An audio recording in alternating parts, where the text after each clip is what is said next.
welcome. Welcome to my YouTube channel. I am your host, Yashika Foster, affectionately known as the Artist of Dating.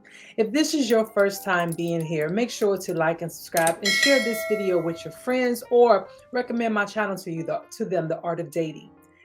Let's get into the video. Today we are talking about dating during midlife. So exactly what is midlife? Well, I decided to take a closer look into what midlife is. For everyone, it's a little bit different. It's like a age span where you start to reflect on your life, right? For women, it could be a little bit more tumultuous, right, than men. Women start to go through their midlife between 40 and 65, right? It can go for 25 years for a woman, right? Their bodies, their biological clocks start to change. They start seeing the signs of menopause. They start to have maybe work problems or family problems, or they start to have some self-doubt. They're having family issues, going on in the household with marriage or kids or both. They're starting to real, death is happening around them, things like that. The older generations are dying off. They're thinking about their security, their finances, and things like that. If they're going to have enough money for when they get to the next level in their lives, and of course, they're concerned about reaching their personal goals, right? So that's the way it happens for women. Those are some of the things that they start to think about. Not only that, but they start to reflect on what exactly their life means. Did they fulfill their life purpose? And if not, do they know what their purpose is? Have they set themselves in line with the purpose that was given to them when they came to earth or when they were born? And so they start to reflect on all these things, right? And so for men, they too reflect on it, but for them, they go through it in a shorter period of time and they start to go through it at a younger age. And so it's reported that men will start going through that menopausal age, right? Or that midlife age. I'm sorry, not menopausal, but the midlife age in their late 30s till about their early 50s, right? And so for them, they'll start to have change in their sleeping patterns. Either they're sleeping more than usual or they're sleeping less. They'll start to have appetite changes. Some of them will eat more, some of them will eat less, just depends. They will have feelings of sadness, they'll be tired all the time, and then they will lack interest in things that they used to have interest in. So if they were really into playing sports, right? They'll start to not want to play sports anymore. If they had a thing about playing golf or bowling, they might not want to do those things as much anymore. And so they don't really go through as much hormones, of course, the changes in the body as women do. For men, it's more of a reflection of life and have they done the things that they wanted to do, but they don't really think about it in terms of the way women think about it. They reflect, but not in a way with women, because women has it going from their head and their body. And so it's very intense and tumultuous for women. And so although for both genders, it goes on for 20 years or so, it doesn't always necessarily go on for 20 years for either individual. And there's no start and stop time for everyone. So just because, as a woman, you start at 40, you're not going to go to 65. You might go a year, or you might start at 50 and only go for, till you're 55 or whatever, right? Or 51, I'm sorry. It might only go for a year, or you might just reflect for a couple of years. It just depends, but it's a very short span. It doesn't span for the whole 20 years. And not only that, everybody midlife ends differently. There's no time clock. There's no thing that says, okay, well, you've been going through it for a year now, it's time to stop, whatever. There's no time clock. It's not like, like you take this, it's not like you're taking something like this hourglass or whatever, and when I flip it upside down, and these are the minutes of the time in which you're in menopause, or excuse me, when you're midlife, that, once it's empty, you're done. It doesn't work like that. It's just whenever it stops, it stops. And for the person who feels as though they have reached the end of the midlife, for them, they'll start to be more comfortable in themselves. They'll start to accept they are who they're going to be, and they'll start to welcome the life that they have created for themselves. And so it won't be like this hourglass, but they'll be more in a feeling and acceptance. And some things won't matter to them as much as other things, So for them, for those people and the ones who finally get to the end of it and say, you know what, it's not that bad after all, they start to appreciate the things that they have as opposed to the things that they don't have. And so again, the name of this video is Dating During Midlife. And so now that we know what midlife is, I want to go ahead and talk about dating in midlife, right? So dating in midlife looks a little bit like, are you really ready? Right? Because when we think about the midlife, like I said, some people go through it at different stages. So I have met women and men who are going through midlife, and around the same time they enter that span of midlife, their spouse died. So that's one of the things that you have to think about when you're going through the midlife and when you're thinking about dating again. Have you healed from some of those hurt? And yes, that definitely a death. You're never really completely healed from it. But are you in a safe, or are you in a space where you feel that you are ready to date, right? Have you done the work?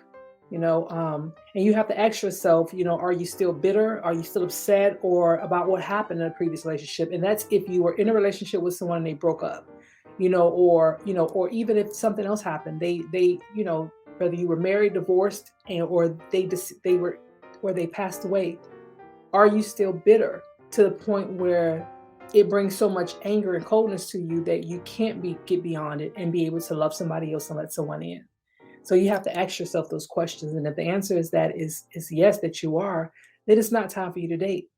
And then another thing you ask yourself is that if you are mourning the death of your partner, if you're still in mourning, right, then you're not ready to date. Okay. So some of the questions that you could also ask yourself is, are you interested in listening to get to know people? And if that's something you're interested in, then, hey, and you've done the other two, you said no to the other two, yes to this one, then you can go on and think about it and say, okay, I'm ready to date. And then on top of that, are you really personally invested into a new relationship? And so once you ask yourself those questions and you say no and yes to the appropriate ones, then you could determine if you're really ready to date. And just as I said about the midlife era for each person, there's no start and stop time. So in other words, if you get divorced, no one said that within a year you need to be out there dating again. Or if your loved one or your spouse dies or your girlfriend or boyfriend dies, there's nothing that says in 6 months you need to be over it and be out there dating again. Everyone mourns differently. And no matter how your partner left you, whether through breakup, divorce, or death, that's still a loss. And so because of this a loss, everyone mourns a loss differently. And you take all the time you need, because what you don't want to do is try to establish a relationship with someone and you still have that bitterness, all that upset, all that anger build up in you. And then you try to work a relationship with somebody else. They have too many obstacles to work in between. And that's not fair to them. You're not giving them your complete self. You're only giving them half of you because you won't let your guard down. All right. So you definitely have to ask yourself, are you dating? Are you ready to start dating? And if you are, then you can move into, when you are ready to date, what are some of your boundaries? And some of those boundaries can be, you know, um, you don't want them to, meet your family yet. You want to give it a certain time frame, or you're not really comfortable with them kissing you, or you're not ready to have sex with them, or anything like that. You're not level ready with a certain level of intimacy, and you talk those things over with the person, right? So they can understand where you're coming from, because it's a slow process, right? Especially if you've been in a long-term marriage and you guys divorce, and then now you have to get to know someone over, you know what I mean? And that can be a little bit traumatic for people at times, so take it easy and give yourself grace. That's what I can tell you. Take it easy and give yourself grace, and have your boundaries and respect your boundaries, and tell that person about your boundaries, and then let them decide if that's something that they're willing to wait for, or if they're willing to, just say, you know what, I'm not really into this. And so let them move on, because don't let your boundaries down to appease somebody else, because you have them up for a reason. And so if there's something that you have your boundaries up, then keep them up and just pay attention and then move accordingly, right? Another thing you want to do is where to meet people. When you start to dating and you in that certain age, you're like, okay, well, where do I meet people? Well, you guys know there's traditional meet them, in your circle. I call it your circle. For me, my circle contains the same, where I live at, then the mall that I go to, then the grocery stores that I go to, they're like right there, and then maybe the gym that I go to, or when I'm running the neighborhood, I go to, my kids' schools are over here. Like, I have a circle, right, in which I stay in. And I think it's probably about a 7 to 8 mile radius of my circle. And so definitely, if you want to meet someone, you got to get out of that circle. right? You can't really stay in those spaces that's familiar. There's a lot of things that you can do. Um, Go somewhere where they have like dancing, like they have Latin dancing, or they have where they can teach you how to dance, or they have real nice jazz clubs, or real nice bars or hookah lounges and things like that. And then of course there's the traditional going to Home Depot, or wherever you think men hang out at. And for the men, wherever you think ladies hang out at, right? At the nail salons, the hair salons, for women at the barbershop, wherever, right? You meet them wherever. And then of course there's online dating. And so for some people, they're really not ready for the online dating. For some people, they cannot get used to the idea of meeting someone virtual. It almost makes them feel vulnerable. They almost feel like it's a step back in the dating world. I've talked to people that refuse to get online or create any type of dating profile because they said it makes them feel desperate, vulnerable, and that they cannot find anybody else, But here's the thing, this is what I believe, and what I believe only. Sometimes your forever person may not live in your circle.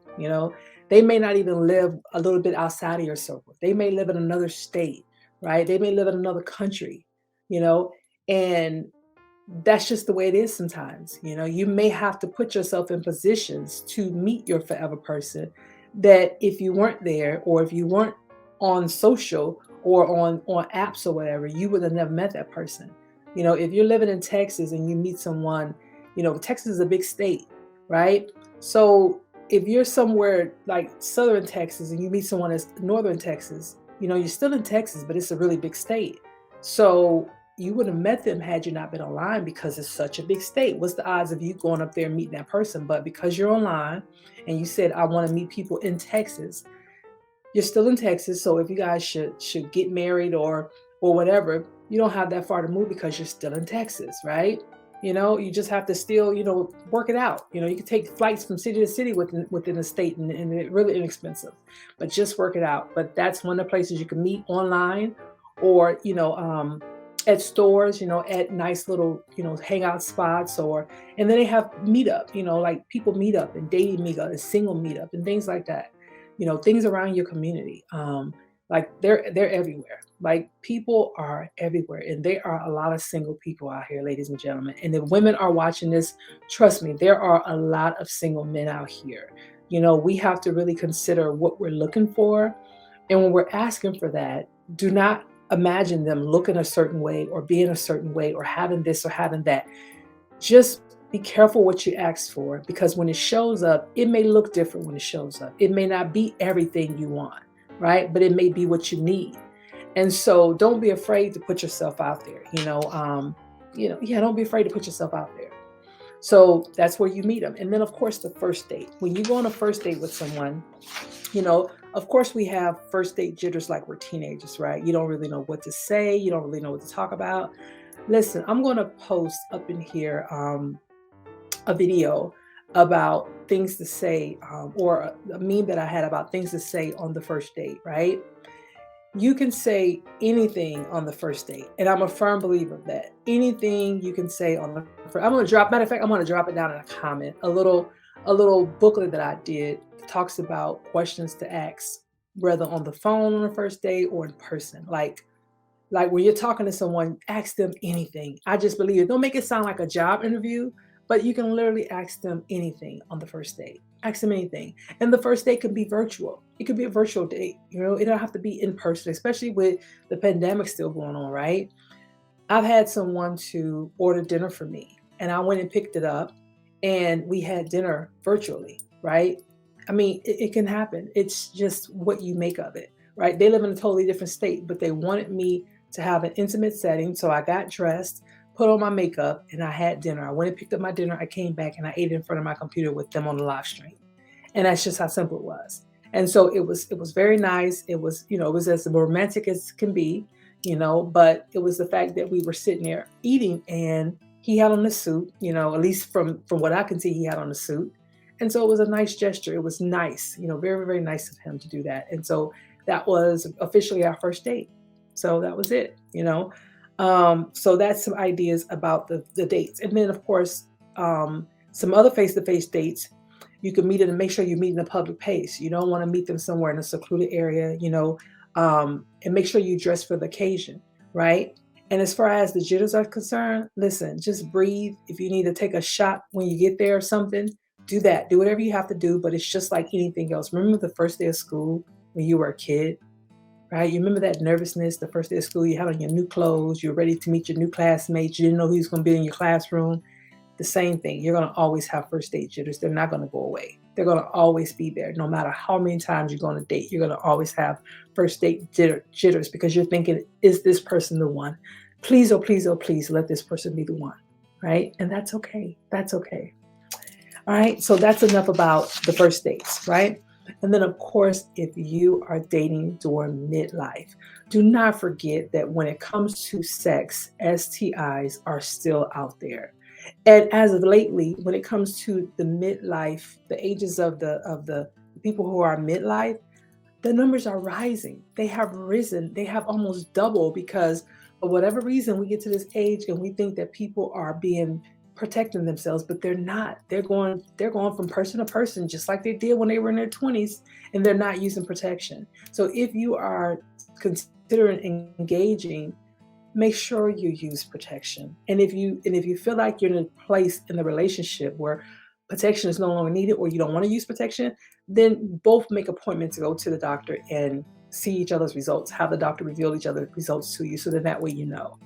And I'm not going to get too much in that because I'm not a health professional, but you want to be safe. You don't want to get to this age and then all of a sudden catch something that you can't get rid of, right? Nobody wants that. Nobody wants that. And so, yes, so as I wrap this up about dating during midlife, listen, all of this is new to us. We have never been to this age before. We have never been in our 40s and our 50s and dating, and it's new. It's not the way it was when we were in our 20s dating. Things are a little bit different, right? What I do know is that at this age, people are more intentional about dating. They know exactly what they want, right? And even if they don't know all of what they want, they have a general idea about what they want. Because now they're thinking about the later part of life, the part of life where you're retired, you're seeing the grandkids come home, the kids come home, you're having big family dinners or cookouts or whatever, and you're hanging out and you're relaxing. That's what they're thinking about. So everything else, yeah, you're gonna have your onesies and twosies don't really understand that they are getting older, so they're gonna still be doing things. But for the most part, everyone's kind of on the same sheet of music. So now that everybody's on the same sheet of music, now we're just trying to match everybody up, right?